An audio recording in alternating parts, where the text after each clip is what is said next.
बहुत ध्यान देकर सुने। ब्याह में एक बिचौलिया जरूर होता है, होना भी चाहिए, पर एक बात समझ लें, ब्याह में बिचौलिया बनना बहुत खतरनाक है।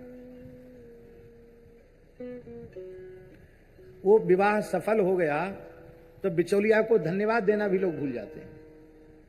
कह जी आपने बहुत अच्छा किया, ऐसा संबंध आपने जुड़ाया, हमारे ऊपर आपने बड़ा उपकार किया, हम तो आपके कुछ नहीं, नमस्कार नमस्कार। और कहीं कुछ गड़बड़ हो गई तो सारी गाज गिरती है बिचौलिया की खोपड़ी पे।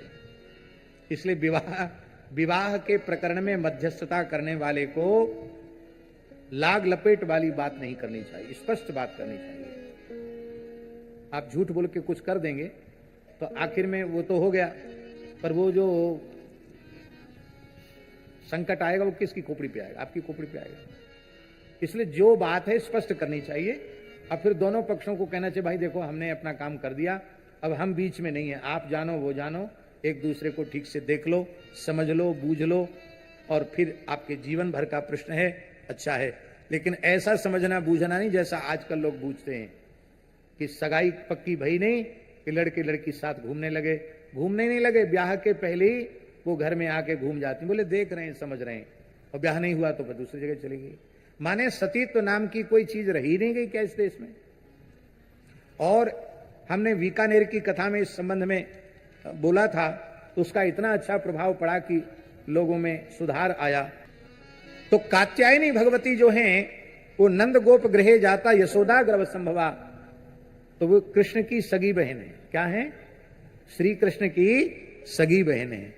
तो इन ब्रजकुमारिकाओं ने मन में विचार किया कि हमारी मध्यस्थता का कार्य, बिचौलिया वाला कार्य, ये कात्यायनी बढ़िया से कर सकती हैं, ये ठाकुर जी से भी हमारा संबंध जोड़ सकती हैं।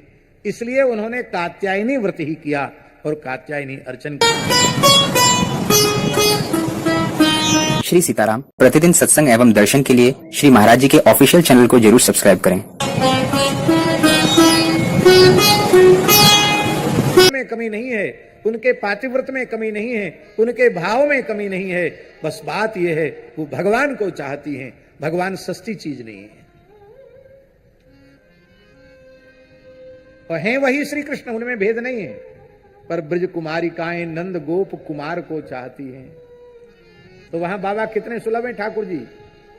यहां ये लगी डोलती हैं द्वारकाधीश के पीछे, और वहां ब्रजलीला में संग लगोई संग डोले माई मेरे, संग लगोई संग डोले माई मेरे, श्याम लगोई संग डोले, जित जाऊं तित आड़ोई आवे, जित जाऊं तित आड़ोई आवे, बिना बुलाए मोसे बोले माई मेरे, बिना बुलाए मोसे बोले माई मेरे, श्याम लगोई संग डोले।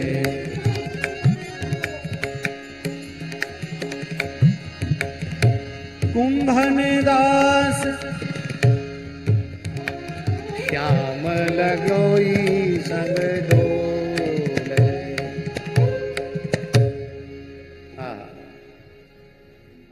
यहाँ ये लगी डोलती हैं, वहां वो लगे डोलते हैं। पूरा है, पद बड़ा है, इतना छोटा नहीं है। तो भगवान हम निवेदन कर रहे हैं कि भगवान कृष्ण तदनुमोदताम। अच्छा एक बात बताइए, जानकी जी ने क्या मांगा? भगवान को मांगा कि रघुनंदन को मांगा? किसको मांगा? बोलिए।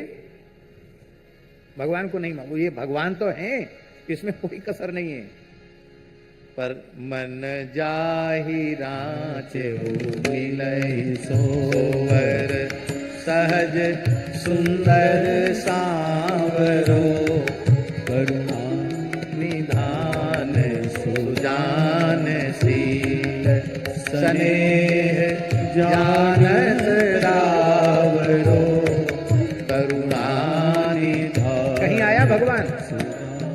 आया कहीं भगवान? सनेह जानत रावरो।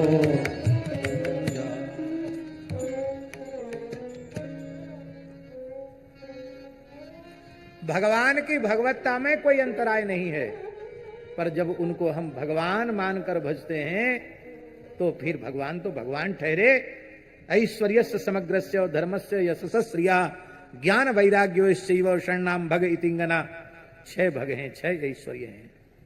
6 ऐश्वर्य जिनमें अचिंत अखंड अनंत रूप से निरंतर विद्यमान रहते हैं, उन्हें भगवान कहा जाता है। पर जब भगवान अपने भक्त से प्रेम करते हैं तो अपनी भगवत्ता को छिपा करके एक सामान्य बन करके भक्त से प्रेम करते हैं। भगवान भगवान के रूप में केवट के सामने खड़े होते तो केवट की बोलने की हिम्मत थी? अरे ब्रह्मा जी शंकर जी की तो बोलती बंद हो जाती, केवट बेचारा क्या बोलता? पर सुन केवट के बैन प्रेम लपेटे अटपटे, भीसे करुणा ऐन चितय जानकी लखन तन। क्या कहना। इसलिए कोई अंतर नहीं है। गोस्वामी जी ने गणेश जी की वंदना की, सूर्य वंदना की। दीन दयालु दिवाकर देवा, कर मुनि मनुज सुरासुर सेवा। हिमतम कर के हरि कर माली, दहन दोष दुख दुरित रुजाली। कोक कोक नद लोक प्रकाशी, तेज प्रताप रूप रस राशि। सारथि पंगु दिव्य दत्तगामी, हरि शंकर विधि मूर्ति स्वामी। छोटे से पद में सब कुछ कह दिया सूर्य वंदना में तुलसीदास जी ने। अब अंत में क्या कह रहे हैं? वेद पुराण प्रगट जस जागे, वेद पुराण प्रगट जस जागे। तुलसी राम भगति बरमा।